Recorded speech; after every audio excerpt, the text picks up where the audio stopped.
Good evening. HS2, the plan to build a high-speed rail line between the capital and the north of England, may not even make it to the end of the line in central London. Today, the government refused to confirm or deny whether the multi-billion-pound project will reach Euston after reports it may be scrapped or delayed. Carolyn Sim has the latest. Since the builders moved in, business has gone down. Next to the HS2 site at Euston, Ollie Udin owns an opticians. He's desperate for an end to the disruption. So today's reports that the project might not come as far as Euston after all have caused yet more uncertainty. What helps us is whether yes or no. So as soon as they get their plans together and come to us and say, yes, we're coming here, then we can prep and carry on with the plans that we have. And if they're not coming here, then obviously we have to change the game plan, basically survival. The original plan for HS2 was to have fast trains from Euston to the Midlands and the north. Reports now speculate that the main terminal could be built at Old Oak Common in West London instead to save money, a claim that both the Prime Minister and the Chancellor deny.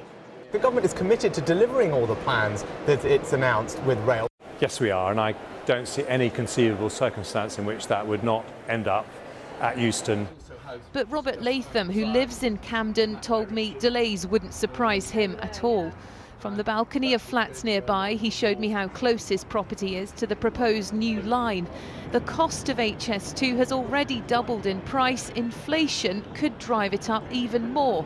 And Robert says it's residents who suffer. We want to get our lives back, and we will only get our lives back when these construction works finish. If HS2 is going to be cancelled as far as Euston is concerned, cancel it now, and we can then get all the construction off site. But what we do not want is the constant uncertainty of it being deferred. This part of the site is where Craig Douglas's pub used to stand.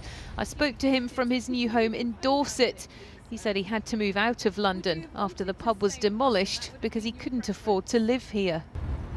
We've been in central London running pubs. I've been in central London for the last 40 years. All of mine and my wife's friends and our children's friends are all in central London, and now I live 100 miles away because I could no longer afford to live in London, you know. I've already cashed in all my pensions and spent all my life savings to survive the last 5 years.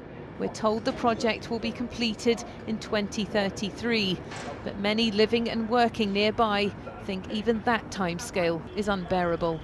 Carolyn Sim, ITV News. A man has died after he was crushed by a street urinal in the West End. It's believed he was working on the hydraulic urinal, which comes up from beneath the ground at night. Emergency services were called to Cambridge Circus at lunchtime, but the man died shortly after being freed. The mother of a woman who died in a crowd crush at Brixton's O2 Academy says she will fight to ensure those responsible are held to account and justice is served. Rebecca Ikamelo and Gabby Hutchinson died when music fans tried to enter a gig last month without tickets. Next tonight, a Grade 2 listed church in St John's Wood has been destroyed after a fire last night. St Mark's Church had stood for 175 years, and the vicar who watched it go up in flames told Natalia Horquera she feels broken. It's every priest's worst nightmare, and you think it's never going to happen. To see that now, it's quite a surreal, horrid nightmare. A historic treasure destroyed by fire. At 11 o'clock last night, St Mark's Church went up in flames. It spread incredibly quickly. I came out and just saw this beloved building, the flames were just terrifying, actually. I can't believe this. The brigade said there were no injuries, but the fire produced so much smoke that they advised all local residents to keep their doors and windows closed. Though some neighbours were concerned that the fire might spread. When the embers started to come out, you have chunks of wood that were on fire that were coming out, landing all the way down the street and behind the buildings. And so there was a bit of concern that there might be secondary fires. It became hard to breathe at one point. This morning, church staff salvaged what they could. But the glass windows are gone and the roof no more. All that remains is a shell. To see it in this state is heartbreaking for those who have been coming here for decades. I'm devastated. I heard from my friend this morning. I couldn't believe it.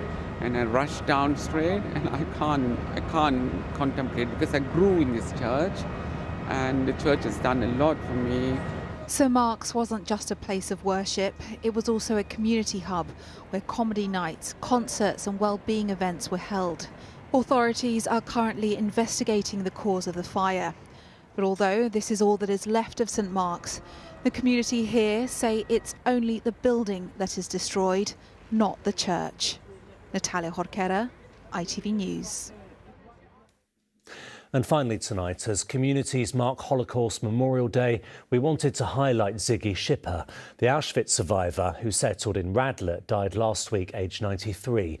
He never spoke about his experience of the Holocaust until he was 65 years old, but over the last 2 decades he's been sharing his story with school children.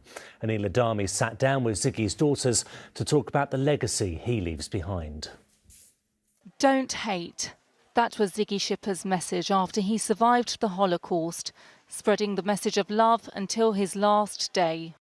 Our dad was a charismatic charmer, and he could charm anybody. He loved everybody and everybody loved him, and it has been totally overwhelming, the love that has poured through since he passed away. Ziggy survived Auschwitz and the Stutthof concentration camps after he was deemed strong enough to work rather than be killed.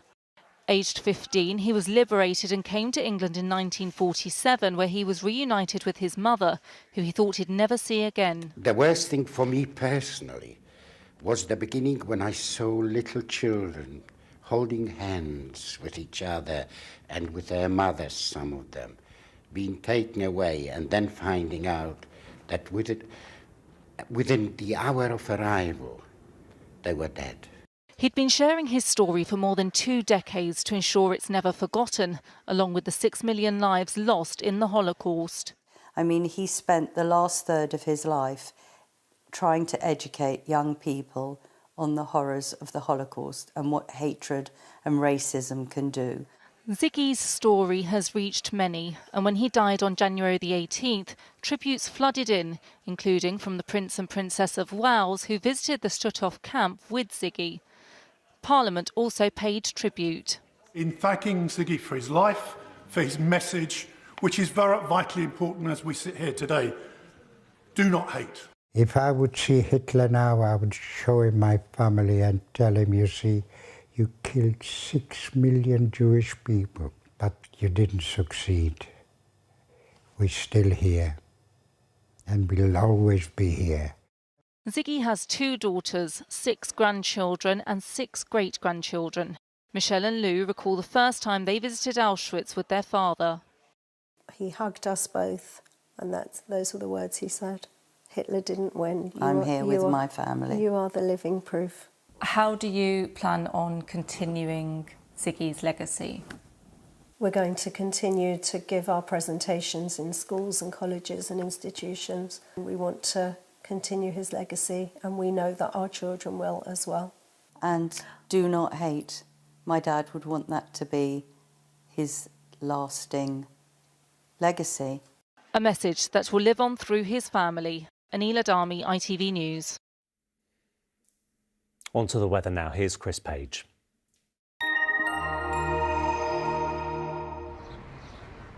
Feels like home, whatever the weather.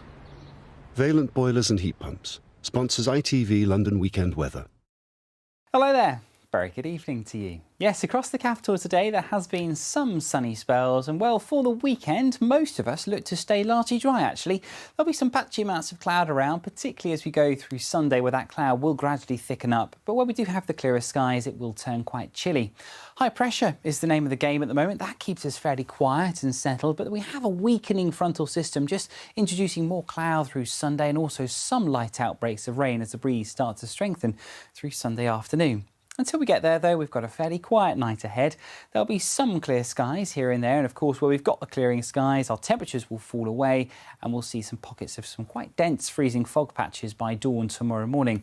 These are our towns and city values. Obviously, in the southern home counties, temperatures more like -2 to -3, and that freezing fog will be quite slow to clear through tomorrow morning too. But as we work into the afternoon, well, eventually the fog lifts and breaks. Again, we'll see that cloud breaking into the afternoon, and we'll see some sunshine returning for all of us as well. The wind's staying fairly light, temperatures similar to where they have been through today.